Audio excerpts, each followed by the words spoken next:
Salam alaikum, bonjour à tous, j'espère que vous allez bien. Vous allez me voir 3 fois enchaînée avec ce pull, cette coupe et ce make-up, mais c'est parce que j'ai filmé le même jour pour pouvoir vous présenter cette semaine de nombreuses vidéos. La semaine dernière, je n'ai pas pu vous présenter le menu de la semaine. Vous étiez de nombreux à me demander si j'allais partager ou pas.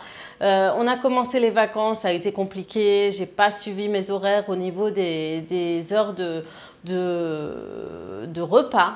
Ouais, je les ai pas suivis les filles, je suis dégoûtée, donc j'ai l'impression que je stagne au niveau du poids, que ça a fait des problèmes et je le sens au niveau de la digestion. Je vous dis sincèrement, quand je mange tard et quand je mange à heure fixe vers 18 h, s'il y a une réelle différence.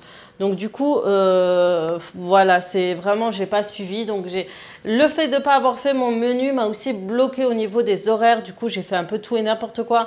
On est en vacances, mon mari est en vacances, les enfants sont en vacances. Donc du coup, le rythme est complètement décalé. On se lève tard et tout. Donc cette semaine, je vais essayer de me reprendre, me secouer et pouvoir faire les menus à l'heure et à temps. Le point positif, c'est que j'ai toujours fait les repas assez tôt comparé à ma période avant mes règles d'organisation d'horaire. Donc, je ne vais pas manger à 20 h, 21 h. Ces derniers temps, j'ai mangé 13 à 19 h, 19 h 30, 20 h 30 maximum. Donc, ça va, je suis moins en retard qu'à l'époque, mais ça reste quand même, j'ai été vraiment déçue de moi, mais après on n'est pas parfaite, on fait les choses comme on peut, mais je vais essayer de garder ce rythme vraiment parce que ça m'allait, ça me faisait perdre du poids, ça m'aidait franchement au niveau de tout et au niveau de mon temps à moi. Donc maintenant, je commence par vous parler du menu de cette semaine.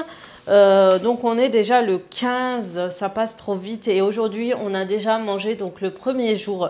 Donc j'ai enlevé les goûters parce que du coup je ne suis pas encore au top au niveau de l'organisation et des plats et tout. Voilà. Donc je vais commencer tout de suite. Donc à midi, on a mangé des crêpes salées gratinées. Ça va être des crêpes, on les a... parce que des fois on fait les repas avec mon mari, faites-le aussi de temps en temps, ça vous permet d'avoir un moment convivial, de discuter tout, c'est super agréable. Donc c'est des crêpes fourrées à l'intérieur, on met soit saumon ou autre, vous faites ce que vous sentez et vous les enroulez, vous les mettez dans un plat gratin et vous soit mettez de la crème fraîche, soit de la béchamel et vous mettez parsemé de fromage râpé. C'est super bon et ça passe très bien pour les enfants. En tout cas, ils adorent. Pour chez moi, après le reste, je ne sais pas si vos enfants sont fans de crêpes salées. Donc en ce moment, on est à fond dedans. Depuis qu'on a mangé à un restaurant des crêpes salées, on est fan. Ce soir, on a mangé du blé, du ébli, avec de la viande grillée sur un barbecue.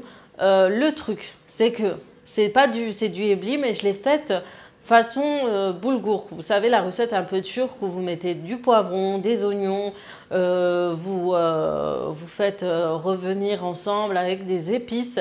J'ai rajouté des courgettes, j'ai mis de la tomate pelée et ensuite vous rajoutez les éblis ou le boulgour et vous rajoutez après de l'eau et vous laissez cuire jusqu'à ce qu'il a aspiré tout l'eau.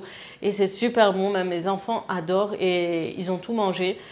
Franchement, c'est super bien si vous voulez faire manger des légumes à vos enfants. C'est le genre de repas parfait, franchement, au niveau d'éblis ou de boulgour. Je trouve qu'ils adorent manger. Peut-être c'est le fait de les habituer au boulgour en allant au restaurant turc ou en allant à un kebab, je sais pas, mais les miens adorent manger le boulgour ou l'éblis. Demain, j'ai regardé une recette dans mes livres, je regarde un peu tout ce qui est dans mes livres et j'ai vu une recette omelette au spaghetti, ça m'a un peu interpellée, je me suis dit pourquoi pas tester, donc je vais voir la recette, je vais faire ça, je vous dirai si c'est bon ou pas ou c'est trop lourd, je vous en dirai un peu plus. Le soir, j'ai décidé de faire des lentilles carottes, comme vous savez en marocain c'est l'ardis. Je me suis dit pourquoi pas, comme ça je le fais très tôt, je vais le faire au Thermomix pour être assez rapide et pour pouvoir leur déposer à 18 h le repas. Mercredi à midi, je vais faire des mini quiches, donc j'ai reçu comment on appelle ça, un moule à cake et je vais tester, c'est un moule grand rond en fait pour pouvoir mettre tout ce qui est quiche ou autre. Donc je vais tester ça, d'ailleurs je voulais vous en parler plus tard, mais ça on en parlera dans une autre vidéo avec une petite salade de mâche J'aimerais bien voir ce que ça donne. Quoique je sais ce que ça donne, hein. Mais je voudrais bien voir ce que ça donne au niveau des mini-quiches individuelles, si ça va être top ou pas, et si ça sera facile à démouler, etc. En tout cas, je vous tiendrai au courant.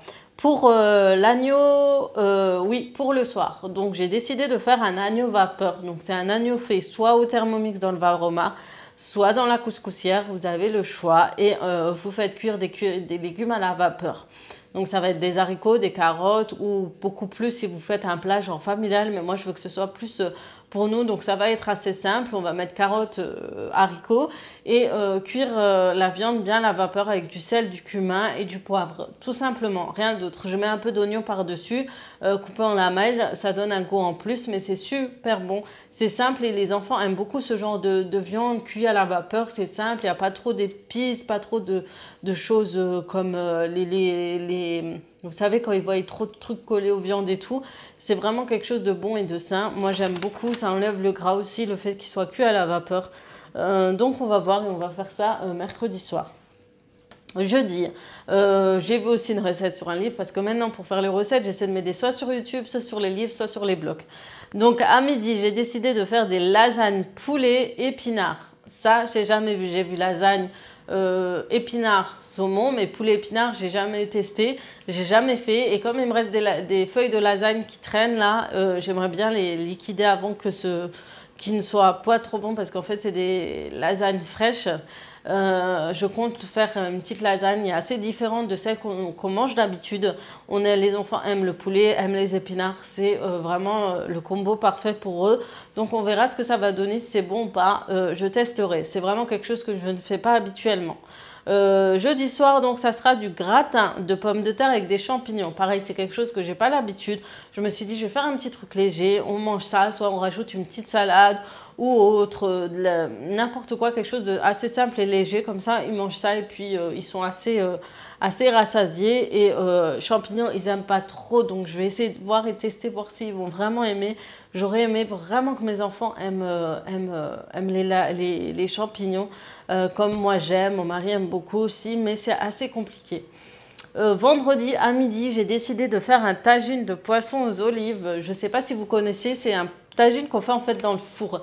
On met dans un plat gratin ou un plat spécial pour le poisson. On met des épices, de l'huile d'olive, des olives. On met un peu d'eau et on laisse cuire à l'étouffée. Soit vous mettez du papier alu dessus, soit si vous avez le plat où vous pouvez le fermer, ça c'est super bien. C'est quelque chose ça fait très longtemps que j'ai pas fait. C'est aussi avec de l'ail. Il y a aussi de l'ail. Je sais pas s'il y a de l'oignon, mais j'ai encore la recette qui traîne là dans mes livres. C'est trop bon. Une fois je l'ai fait pendant le Ramadan, j'avais vraiment vraiment aimé. Donc on va voir ce que ça donne. Pour le soir, s'il fait beau et si on a de la chance, on va faire des brochettes et une salade de riz. S'il fait beau, j'aimerais bien vider le jardin et manger ça au jardin tranquillement. Après, je sais pas s'il fera beau, je sais pas. Mais en tout cas, au pire des cas, je le ferai dans la maison. Ça fait longtemps, les brochettes bien fait maison, les escalopes un peu marinées, coupées en dés, marinées avec toutes les épices, sel, poivre, cumin, curcuma, paprika et tout avec râpé. Je râpe des oignons, je mets du poivron. Les poivrons, je les mets dans la brochette. Qu'est-ce que je mets? Je sais pas si je mets de l'ail ou je mets de l'ail en poudre. Je sais même plus. Je le fais en fait manuellement et c'est là que je me rappelle des recettes que je fais. Qu'est-ce que je fais aussi? Donc la coriandre, le persil aussi. Et vous laissez bien mariner avec de l'huile d'olive, etc. Vous emballez. Moi, je mets dans une saladière, j'emballe avec du papier cellophane. Ouais, c'est ça. Et je le mets au frigo pendant 2-3 heures avant le dîner. Voilà pour les recettes. Donc pour l'instant, pas de goûter. Pour l'instant, week-end, on va laisser tomber. Donc je pense que peut-être que je vais faire un couscous. Ça fait très longtemps que je n'ai pas fait de couscous. Je fais ça aussi, ça fait longtemps. Donc j'hésite entre les deux. Mais je vais faire des repas assez... Souvent, j'aime bien faire des grands repas traditionnels le week-end. Mais on verra ça. Le temps et voir ce que ça donne. En tout cas, j'espère que vous serez ravis que j'ai pu vous partager en fait cette vidéo menu de la semaine. vous me l'avez demandé sur Instagram pour savoir si je pouvais vous la proposer. Malheureusement, franchement, la semaine dernière, comme je vous ai dit, c'était pas possible. En tout cas, j'espère que ça vous aura plu. N'hésitez pas, je vais vous retirer encore ça, d'aller sur ma page Facebook. Je l'ai enfin créée. Et je sais que beaucoup n'ont pas Instagram, me disent en commentaire, mais Aziza, j'ai pas Instagram. Et je me suis dit, pourquoi pas ouvrir ma page Facebook, la créer. Et comme ça nous permet de discuter. Il y a les messages privés, je peux poster des choses. Je peux mettre des photos, etc. Je peux partager ce que je mets sur Instagram, sur Facebook. Et ça, je trouve ça super intéressant parce qu'en fait, vous êtes nombreuses à ne pas avoir Instagram. Donc voilà, n'hésitez pas à aller sur ma page. N'hésitez pas à aller voir mes anciennes vidéos si vous ne les avez pas déjà vues. Et n'oubliez pas de vous abonner à ma chaîne YouTube si vous ne l'avez pas déjà fait aussi. En tout cas, j'espère que ça vous aura plu. N'hésitez pas à me proposer des vidéos que vous souhaitez voir prochainement. Je n'hésiterai pas à réfléchir à voir si je peux vous proposer tout ce genre de vidéos. Je sais que vous aimez les ramadans, les futures vidéos pour le ramadan, l'organisation avant le ramadan, et je vais réfléchir à tout ça et je vous en parlerai peut-être bientôt. Je vous fais de gros bisous et je vous dis à très vite pour d'autres vidéos.